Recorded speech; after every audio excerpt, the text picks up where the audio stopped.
Hi friends, मैं हृदय स्वागत करता हूं आपका अपना यूट्यूब चैनल भारद्वाज इलेक्ट्रिकल पर। आज दोस्तों हम जो CITS एंट्रेंस एग्ज़ाम के लिए इलेक्ट्रीशियन एंड वायरमैन का जो सीरीज चला रहे हैं, आज उसका 6ठा दिन है। इससे पहले इसका 5 वीडियो दे चुके हैं। अगर आप उसे नहीं देखे होंगे तो इसी वीडियो का डिस्क्रिप्शन बॉक्स में सभी का लिंक दिया हुआ है। साथ ही आप प्लेलिस्ट को भी चेकआउट कर सकते हैं। तो वीडियो हेल्पफुल रहेगा तो ज़रूर लाइक कीजिएगा, अपने दोस्त के साथ शेयर करने का काम कर दीजिएगा, और चैनल को अभी तक सब्सक्राइब नहीं किए हैं तो ज़रूर कर लीजिएगा, क्योंकि हमारे चैनल पर ITI से रिलेटेड हर अपडेट आपको दी जाती है। तो आइए फाइनली देख ही लेते हैं। तो इससे पहले का प्रीवियस वीडियो में क्वेश्चन नंबर 100 तक सॉल्व करा दिए हैं। आज जो इस सीरीज में हम सॉल्व करेंगे क्वेश्चन नंबर 101 से क्वेश्चन नंबर 120 तक। हमारा सीरीज में टोटल जो क्वेश्चन की संख्या होती है 20 होती है, और ज़्यादा लॉन्ग वीडियो नहीं होती है। ठीक है, तो आइए शानदार तरीक़ा से आप सॉल्व करते हैं। ठीक है, तो आइए देख लेते हैं क्वेश्चन नंबर 101 में क्या पूछा गया है। यहाँ पर एक चित्र दिया गया है, आपसे पूछा गया कि निम्नलिखित में से यह प्रतीक किसको दर्शाता है। तो यहाँ पर 4 ऑप्शन आपको देखने को मिल जाएगा। पहला ऑप्शन है XOR गेट का, दूसरा ऑप्शन है NAND गेट का, तीसरा ऑप्शन है AND गेट का, और चौथा ऑप्शन है XNOR गेट का। ठीक है, तो ये 4 ऑप्शन में से जब राइट ऑप्शन चूज कीजिएगा तो यहाँ पर 101 का राइट ऑप्शन A के साथ चला जाएगा। ध्यान रखिएगा, बेहद महत्वपूर्ण क्वेश्चन है, और गेट मुख्यतः 6 टाइप के होते हैं। इसका हम डायग्राम सभी का स्क्रीन पर दिखा रहे हैं, इसे आप अपने नोट्स में ज़रूर शामिल कर लीजिएगा। हो सके तो इसका स्क्रीनशॉट भी ले लीजिए। ठीक है, तो जैसा कि देख पा रहे हैं, AND gate, OR gate, NOR gate, NOT gate, NAND gate और XOR गेट है। ठीक है, तो ये बेहद महत्वपूर्ण सारे गेट हैं, और इसका बूलियक व्यंजक भी ध्यान में रखिएगा। कभी कभी बूलियक व्यंजक भी पूछ देता है, तो कुछ हम बूलियक व्यंजक के बारे में बता देते हैं। ठीक है, जैसे AND गेट का अगर आपसे बूलियक व्यंजक पूछ देगा तो क्या होता है, AND गेट का A इंटू B होता है। ठीक है, अगर आपसे AND के जगह पर NAND गेट का पूछ देगा तो ध्यान रखिएगा, इसका अपोजिट होता है, AND का अपोजिट NAND होता है, तो A इंटू B का इन्वर्स हो जाएगा। ठीक है, बेहद महत्वपूर्ण है, इसे हो सके तो आप अपने नोट्स में इसे शामिल कर लीजिएगा। अगर आपसे OR गेट का पूछ देगा बूलियन व्यंजक क्या होता है, तो OR गेट का जो होता है A प्लस B। ठीक है, OR का मतलब ही होता है जुड़ना। ठीक है, तो यहाँ पर A प्लस B कर देंगे, ये OR गेट के लिए। अगर आपसे NOR गेट का पूछ देगा तो इसी पर इन्वर्स लगा देंगे। OR गेट जो होता है NOR गेट का अपोजिट होता है, तो NOR गेट के लिए थोड़ा सा आप इसको भी नोट डाउन कर लीजिएगा। NOR गेट के लिए A प्लस B का इन्वर्स होता है। तो बेहद महत्वपूर्ण है, और ये सारे महत्वपूर्ण पॉइंट को आप अपने नोट्स में जरूर लिख लीजिएगा। क्वेश्चन नंबर 101 का राइट ऑप्शन A के साथ चूज किया। आइए नेक्स्ट देख लेते हैं क्वेश्चन नंबर 102। क्वेश्चन नंबर 102 में पूछा गया है, जब एक स्क्विरल के इंडक्शन मोटर को सीधे DOL स्टार्टर से स्टार्ट किया जाता है तो उसका प्रारंभिक धारा का मान क्या होता है। ठीक है, तो इसके भी 4 ऑप्शन आपको देखने को मिल जाएंगे। पहला ऑप्शन है यहाँ पर जो दिया हुआ है, पूर्ण भार धारा के बराबर होता है। दूसरा ऑप्शन है पूर्ण भार धारा के दुगना होता है। तीसरा ऑप्शन आपको देखने को मिल जाएगा पूर्ण भार धारा के 3 गुना होता है। और चौथा ऑप्शन है पूर्ण भार धारा के 5 गुना से 7 गुना होता है। तो ये 4 ऑप्शन में से जब राइट ऑप्शन चूज कीजिएगा तो 102 का राइट ऑप्शन जो है D के साथ चला जाएगा। बेहद महत्वपूर्ण क्वेश्चन है, इसे आप ध्यान में रखिएगा। ठीक है, आइए नेक्स्ट देख लेते हैं क्वेश्चन नंबर 103। ठीक है, 103 में आपसे पूछा गया है, 3 फेज मोटर का चुंबकीय क्षेत्र घुमाने वाले फ्लक्स का वेक्टर कोण डॉट डॉट पर विस्थापित किया जाता है। तो 3 फेज के लिए आप सभी लोग जानते हैं, इसका ऑप्शन देखने का ज़रूरत नहीं है। 3 फेज के लिए यहाँ पर 120 डिग्री हो जाएगा, और 2 फेज के लिए 90 डिग्री होगा। तो राइट ऑप्शन यहाँ पर A के साथ चूज की, इसे आप ध्यान में रखिएगा, बेहद आसान एक क्वेश्चन है। ठीक है, तो आइए नेक्स्ट देख लेते हैं क्वेश्चन नंबर 104, जो कि बेहद महत्वपूर्ण है। क्वेश्चन नंबर 104 में पूछा गया है, कैपेसिटर स्टार्ट मोटर की घूर्णन दिशा को कैसे परिवर्तित करेंगे। तो इसके भी 4 ऑप्शन दिए गए हैं। आइए 4 ऑप्शन को देख लेते हैं। पहला ऑप्शन यहाँ पर जो दिया गया है, इंटरचेंजिंग द सप्लाई कनेक्शन, यानी कि सप्लाई कनेक्शन को आपस में हम चेंज करके इसकी घूर्णन दिशा को बदल सकते हैं। दूसरा ऑप्शन है reverse the connection of the axillary winding, यानी कि स्टार्टिंग वाइंडिंग की हम संयोजन को परिवर्तन करके इसके घूर्णन दिशा को परिवर्तन कर सकते हैं। तीसरा ऑप्शन है यहाँ पर स्टार्टिंग वाइंडिंग या रनिंग वाइंडिंग किसी एक की संयोजन में परिवर्तन करके इसकी घूर्णन दिशा को परिवर्तन कर सकते हैं।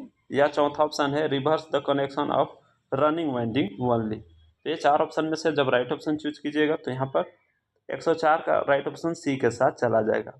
या तो रनिंग वाइंडिंग का या तो स्टार्टिंग वाइंडिंग, दोनों में से किसी एक का हम इसकी संयोजन दिशा को परिवर्तित करके इसकी घूर्णन दिशा को हम बदल सकते हैं, यानी कि इसका कनेक्शन को आपस में हम बदलेंगे, या तो रनिंग वाइंडिंग का या तो स्टार्टिंग वाइंडिंग का, जिससे इसकी घूर्णन दिशा बदल जाएगी। तो 104 का राइट ऑप्शन हम सी के साथ चूज किए, इसे आप ध्यान में रखिएगा, ठीक है। तो आइए नेक्स्ट देख लेते हैं क्वेश्चन नंबर 105, जो कि बेहद महत्वपूर्ण है। क्वेश्चन नंबर 105 में पूछा गया है एसी और डीसी दोनों आपूर्ति के लिए किस प्रकार का एकल फेज मोटर का उपयोग किया जाता है, यानी कि कौन सा मोटर है जो एसी और डीसी दोनों पर चलता है। तो आप सभी लोग इसके बारे में जानते हैं, पूरा ऑप्शन को पढ़ने की ज़रूरत नहीं है, राइट ऑप्शन बी के साथ चला जाएगा। यहाँ पर यूनिवर्सल मोटर हो जाएगा। बात हुई यूनिवर्सल मोटर की, तो थोड़ा सा इसके बारे में बता देते हैं। इसका उपयोग वहाँ पर करते हैं जहाँ पर उच्च प्रारंभिक टॉर्क की आवश्यकता होती है। इसकी संरचना जो होती है डीसी सीरीज मोटर के समान होती है, इसे आप ध्यान में रखिएगा। इसके अलावा यूनिवर्सल मोटर को एसी सीरीज मोटर भी कहते हैं, और इसका उपयोग हम कहाँ करते हैं, मिक्सर में भी करते हैं, ठीक है, ध्यान रखिएगा। और इसकी घूर्णन दिशा बदलने के लिए क्या करते हैं, या तो आर्मेचर या तो स्टेटर के संयोजन दिशा को आपस में बदल करके इसकी घूर्णन दिशा को बदल सकते हैं। तो ये महत्वपूर्ण पॉइंट है, इसे आप ध्यान में रखिएगा। फिलहाल हम 105 का राइट ऑप्शन बी के साथ चूज किए, ठीक है। आइए नेक्स्ट देख लेते हैं क्वेश्चन नंबर 106। 106 भी बेहद महत्वपूर्ण है। यहाँ पर आपसे पूछा गया स्टेपर मोटर का कहाँ पर उपयोग किया जाता है। तो इसके भी 4 ऑप्शन दिए गए हैं। पहला ऑप्शन है कॉइल वाइंडर में, दूसरा ऑप्शन है फैक्स मशीन में, तीसरा ऑप्शन है लिफ्ट एंड होइस्ट में, चौथा ऑप्शन है कंप्रेसर में। तो ये 4 ऑप्शन में से जब राइट ऑप्शन चूज कीजिएगा, तो यहाँ पर स्टेपर मोटर का जो उपयोग किया जाता है 3D पेंटर, और 3D पेंटर को ही हम फैक्स मशीन बोलते हैं, ठीक है, तो उसी टाइप का होता है। तो इसे fax machine right option B के साथ चला जाएगा। इसके अलावा और कहाँ पर उपयोग करते हैं इसको, तो CNC मशीन में भी इसका उपयोग किया जाता है, रोबोटिक में भी किया जाता है। तो कई जगह इसका स्टेपर मोटर का उपयोग हम करते हैं। तो फिलहाल हम 106 का राइट ऑप्शन बी के साथ चूज किए। तो आइए अब नेक्स्ट देख लेते हैं क्वेश्चन नंबर 107, जो कि बेहद महत्वपूर्ण है। क्वेश्चन नंबर 107 में पूछा गया है आपसे, किसी अल्टरनेटर के क्षेत्र को उत्तेजित करने के लिए, क्षेत्र यानी कि फील्ड को उत्तेजित करने के लिए हम किसका उपयोग करते हैं उत्तेजक के रूप में, एक्साइट करने के लिए, ठीक है। तो इसके भी 4 ऑप्शन आपको देखने को मिल जाएगा, ठीक है। पहला ऑप्शन है सीरीज जनरेटर का, दूसरा ऑप्शन है शंट जनरेटर का, तीसरा ऑप्शन है श्रेणी मोटर का यानी कि सीरीज मोटर का, और चौथा ऑप्शन है शंट मोटर का। तो ये 4 ऑप्शन में से जब राइट ऑप्शन चूज कीजिएगा, तो 107 का राइट ऑप्शन जो है यहाँ पर बी के साथ चला जाएगा। किसी अल्टरनेटर को फील्ड को उत्तेजित करने के लिए हम जो उत्तेजक के रूप में प्रयोग करते हैं वो शंट जनरेटर का उपयोग करते हैं, इसलिए इसका राइट ऑप्शन बी के साथ चला गया, ठीक है। तो आइए नेक्स्ट देख लेते हैं क्वेश्चन नंबर 108, जो कि बेहद महत्वपूर्ण है। क्वेश्चन नंबर 108 में पूछा गया है, जब कोई कुंडली या चालक चुंबकीय पुंज के लंबवत गति करता है तो उसमें प्रेरित EMF डॉट डॉट होगा। यहाँ पर ध्यान रखिएगा, चुंबकीय पुंज का मतलब यहाँ पर मैग्नेटिक फ्लक्स होगा, ठीक है। तो मैग्नेटिक फ्लक्स के लंबवत गति करता है तो प्रेरित EMF क्या होगा, ये आपसे पूछा गया है। तो यहाँ पर 4 ऑप्शन इसको भी देखने को मिल जाएंगे। पहला ऑप्शन है लैगिंग होगा, दूसरा ऑप्शन है लीडिंग होगा, तीसरा ऑप्शन है मैक्सिमम होगा, और चौथा ऑप्शन है जीरो होगा। तो ये 4 ऑप्शन में से जब राइट ऑप्शन चूज कीजिएगा, तो 108 का राइट ऑप्शन सी के साथ चला जाएगा।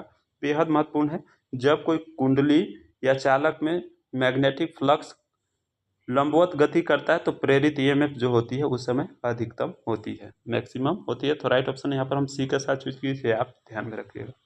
तो आइए नेक्स्ट देख लेते हैं क्वेश्चन नंबर 109, जो कि बेहद महत्वपूर्ण है। क्वेश्चन नंबर 109 में पूछा गया है, किसी घूर्णीय आर्मेचर वाले 3 फेज स्टार संयोजन अल्टरनेटर में कितने स्लिप रिंग होंगे। तो इसके भी 4 ऑप्शन दिए गए। पहला ऑप्शन है 4 स्लिप रिंग, दूसरा ऑप्शन है 3 स्लिप रिंग, तीसरा ऑप्शन है 6 स्लिप रिंग, और चौथा ऑप्शन है 2 स्लिप रिंग। तो ये 4 ऑप्शन में से जब राइट ऑप्शन चूज कीजिएगा, तो किसी घूर्णीय आर्मेचर वाले 3 फेज स्टार संयोजन में अल्टरनेटर में जो स्लिप रिंग की संख्या होगी वो 4 होती है। राइट ऑप्शन यहाँ पर ए के साथ चूज करेंगे, इसे आप ध्यान में रखिएगा, ठीक है।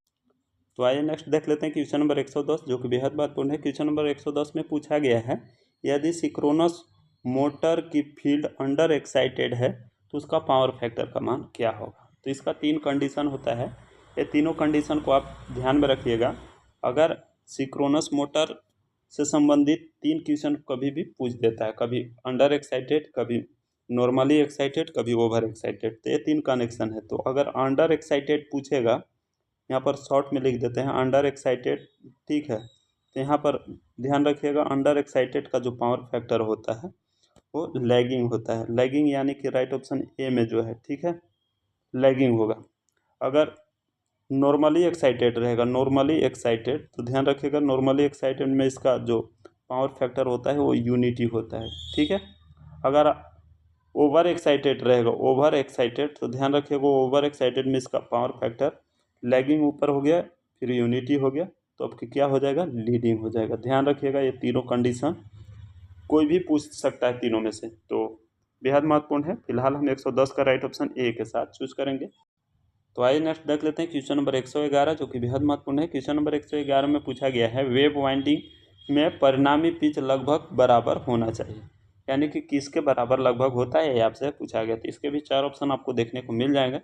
4 ऑप्शन में से जब राइट ऑप्शन चूज कीजिएगा तो यहाँ पर 111 का राइट ऑप्शन सी के साथ चला जाएगा। The sum of back and front pitch के बराबर होता है, यानी कि बैक पिच और फ्रंट पिच के योग के बराबर होता है। ध्यान रखिएगा 111 का राइट ऑप्शन सी के साथ चूज किए। तो आइए अब नेक्स्ट देख लेते हैं क्वेश्चन नंबर 112, जो कि बेहद महत्वपूर्ण है। क्वेश्चन नंबर 112 में एक चित्र दिया गया है और आपसे पूछा गया है चित्र में दर्शाई गई वाइंडिंग की आकृति का क्या नाम है, ठीक है।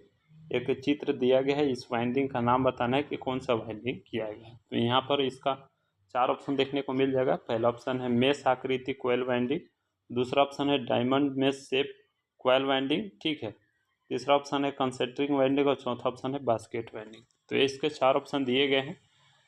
4 ऑप्शन में से जब राइट ऑप्शन चूज कीजिएगा तो यहाँ पर 112 का राइट ऑप्शन सी के साथ चला जाएगा। यह जो चित्र दिया गया है कंसेंट्रिक वाइंडिंग का चित्र है, तो ध्यान रखिएगा राइट ऑप्शन सी के साथ चला जाएगा। और इस वाइंडिंग का जो कॉइल होते हैं एक दूसरे पर चढ़े नहीं होते हैं, तो इसे भी आप ध्यान में रखिएगा। और इस वाइंडिंग को करने में काफ़ी मेहनत लगती है। और इसका उपयोग कहाँ पर किया जाता है, तो इसका उपयोग आमतौर पर सिंगल फेज के मोटर में इस वाइंडिंग का उपयोग किया जाता है। तो फिलहाल हम राइट ऑप्शन सी के साथ चूज की, इसे आप ध्यान में रखिएगा। तो आइए नेक्स्ट देख लेते हैं क्वेश्चन नंबर 113, जो कि बेहद महत्वपूर्ण है। क्वेश्चन नंबर 113 में पूछा गया है यदि ध्रुवों की संख्या 4 है और खांचा की संख्या 24 है तो ध्रुव पिच यानी कि पोल पिच का मान क्या होगा, ये आपसे पूछा गया है, ठीक है। तो इसके भी 4 ऑप्शन आपको देखने को मिल जाएंगे। 4 ऑप्शन में से जब राइट ऑप्शन चूज कीजिएगा तो 113 का राइट ऑप्शन बी के साथ चला जाएगा, 6 खांचा हो जाएगा।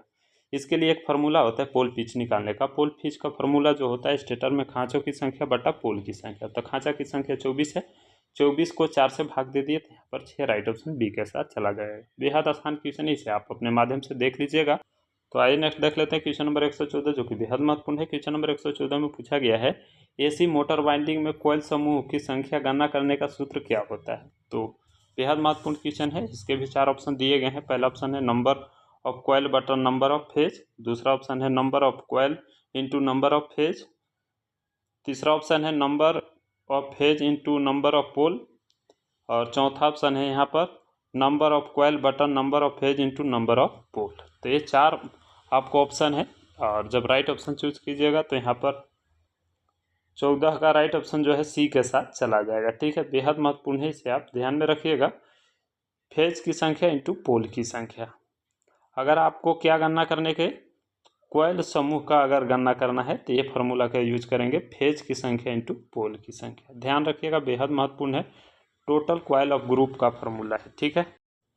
तो आइए नेक्स्ट देख लेते हैं क्वेश्चन नंबर 115, जो कि बेहद महत्वपूर्ण है। क्वेश्चन नंबर 115 में पूछा गया है यदि इनपुट एसी वोल्टेज 30 वोल्ट है, अर्ध तरंग दृष्टिकारी का उत्पादन डीसी वोल्टेज डॉट डॉट होगा, यानी कि एसी वोल्टेज 30 वोल्ट दिया हुआ है तो हाफ वेव रेक्टिफायर का उत्पादन डीसी वोल्टेज क्या होगा, ये आपसे पूछा है। तो यहाँ पर दिया हुआ है V R M S equal to कितना दिया हुआ है, तो वी आर एम एस का वैल्यू जो दिया हुआ है 30 वोल्ट दिया हुआ है, ठीक है। तो यहाँ पर 30 वोल्ट लिख लेंगे, ठीक है। उसके बाद यहाँ पर V R M S equal to जो होता है वी एम बटा वी मैक्सिमम बटा √2। तो अगर इसको निकालना होगा वी मैक्सिमम का तो इसको मल्टीप्लाई कर देते हैं, इसलिए इसका जो वी मैक्स हो जाएगा 30√2 हो जाएगा। यहाँ पर कंफ्यूज नहीं होइएगा, इसलिए हम थोड़ा सा लॉन्ग से बता रहे हैं इसको। तो यहाँ पर वी मैक्सिमम वैल्यू जो आ जाएगा 30√2 हो जाएगा, वी आर एम एस का 30 वोल्ट दिया हुआ है। अब आसानी से यहाँ पर एक फार्मूला का यूज़ करके इसे आसानी से सॉल्व कर लेंगे। तो वी डी सी का मान निकालना है, तो V D C equal to formula जो होता है वी एम बटा पाई होता है। तो वी एम बटा पाई, वी एम का मान आया 30√2, तो यहाँ पर 30√2 रख देंगे, और पाई का मान 3.14। यहाँ पर √2 का वैल्यू रख लीजिएगा 1.141, ठीक है। तो यहाँ पर हम मल्टीप्लाई कर देते हैं। 30 गुने √2 का वैल्यू 1.414 होता है, बटा 3.14 से इसका भाग दे दीजिएगा मल्टीप्लाई करके। तो इसको कट कीजिएगा तो यहाँ पर 13.5 वाला ऑप्शन जो कि सी में है, राइट ऑप्शन सी के साथ चला जाएगा। बेहद आसान क्वेश्चन है, थोड़ा सा इसे कैलकुलेटिव है, आसानी से आप अगर फॉर्मूला को याद रखिएगा तो आसानी से सॉल्व कर सकते हैं। ठीक है, आइए अब नेक्स्ट देख लेते हैं क्वेश्चन नंबर 116। क्वेश्चन नंबर 116 भी बेहद महत्वपूर्ण है। यहाँ पर आपसे पूछा गया है सेतु दृष्टकारी में, ठीक है, यानी कि ब्रिज रेक्टिफायर में आउटपुट रिपल आवृत्ति कितनी बार इनपुट एसी आवृत्ति से अधिक होता है। तो इसके भी 4 ऑप्शन दिए गए हैं। 4 ऑप्शन में से जब राइट ऑप्शन चूज कीजिएगा तो 16 का राइट ऑप्शन जो है बी के साथ चला जाएगा, 2 टाइम्स होता है। तो राइट ऑप्शन यहाँ पर हम 116 का बी के साथ चूज किए।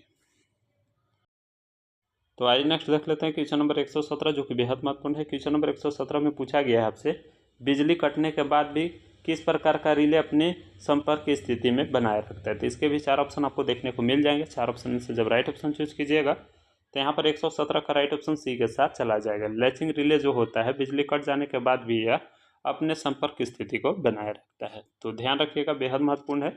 117 का राइट ऑप्शन हम सी के साथ चूज किया। आइए नेक्स्ट देख लेते हैं क्वेश्चन नंबर 118। तो आइए नेक्स्ट देख लेते हैं क्वेश्चन नंबर 119 जो कि बेहद महत्वपूर्ण है। क्वेश्चन नंबर 119 में पूछा गया है what is the formula to be use calculate the voltage drop to select and determine the size of cable for panel wiring installation. जहाँ पर आर जो है रेजिस्टेंस ऑफ कंडक्टर और एल जो है distance of load center from the supply end in meter और I जो है टोटल करंट है। तो ये यहाँ पर कुछ महत्वपूर्ण पॉइंट दिया गया है और आपसे वोल्टेज ड्रॉप का फॉर्मूला आपसे पूछा गया। तो यहाँ पर इसके भी 4 ऑप्शन आपको देखने को मिल जाएंगे और 4 ऑप्शन में से जब राइट ऑप्शन चूज कीजिएगा तो वोल्टेज ड्रॉप फॉर्मूला जो हो जाएगा राइट ऑप्शन ए के साथ चला जाएगा। वोल्टेज ड्रॉप बराबर 2 into R into L into I. ठीक है, तो बेहद आसान क्वेश्चन है, इसे आप ध्यान में रखिएगा। 119 का राइट ऑप्शन ए के साथ चूज किए। तो आइए नेक्स्ट देख लेते हैं क्वेश्चन नंबर 120 जो कि बेहद महत्वपूर्ण है। यह क्वेश्चन जो है इस वीडियो का आखिरी क्वेश्चन है। तो आइए देख लेते हैं क्या पूछा गया है। यहाँ पर इलेक्ट्रिक आयरन से एक क्वेश्चन पूछा गया है। पूछा गया है कि विद्युत स्थिति में दाब प्लेट का क्या कार्य है। दाब प्लेट यानी कि प्रेशर प्लेट जो होता है इलेक्ट्रिक आयरन का पार्ट, उसका क्या कार्य होता है। इसके 4 आपको ऑप्शन देखने को मिल जाएंगे। पहला ऑप्शन है तापक तंतु को ढकता है। दूसरा ऑप्शन है वस्त्रों पर इस्त्री करते समय दबाव डालता है। तीसरा ऑप्शन है तापक तंतु प्लेट के साथ चिपटी हुई फिटिंग प्रदान करता है। और चौथा ऑप्शन है उपकरण के लिए आधार का कार्य करता है। तो ये 4 ऑप्शन में से जब राइट ऑप्शन चूज कीजिएगा तो 120 का राइट ऑप्शन सी के साथ चला जाएगा। यहाँ पर जो है तापक तंतु को तल प्लेट के साथ चिपटी हुई फिटिंग प्रदान करता है, तो राइट ऑप्शन सी के साथ चला जाएगा। इसके अलावा 2 और क्वेश्चन इलेक्ट्रिक आयरन से पूछा जाता है कि थर्मोस्टेट का क्या कार्य होता है। तो थर्मोस्टेट जो होता है इलेक्ट्रिक आयरन में तापमान को नियंत्रित करता है। और यहाँ पर कभी कभी पूछ देता है कि इलेक्ट्रिक आयरन जो होता है उसका हीटिंग एलिमेंट किससे बना होता है। तो ध्यान रखिएगा, हीटिंग एलिमेंट जो होता है निकल व क्रोमियम का बना होता है। और यह जो है इलेक्ट्रिक आयरन का सोल प्लेट और प्रेशर प्लेट के बीच हीटिंग अवयव मौजूद होता है। तो ध्यान रखिएगा, ये सारे महत्वपूर्ण पार्ट इसका। फिलहाल हम 120 का राइट ऑप्शन सी के साथ चूज किए। तो ये आज का वीडियो था। वीडियो हेल्पफुल रहा होगा तो ज़रूर लाइक कीजिएगा और कमेंट करके हमें ज़रूर बताएगा। और इसी प्रकार का नॉलेजफुल वीडियो पाने के लिए हमारे चैनल से जुड़े रहिएगा। तब तक अपना ख्याल रखिए। जय हिंद।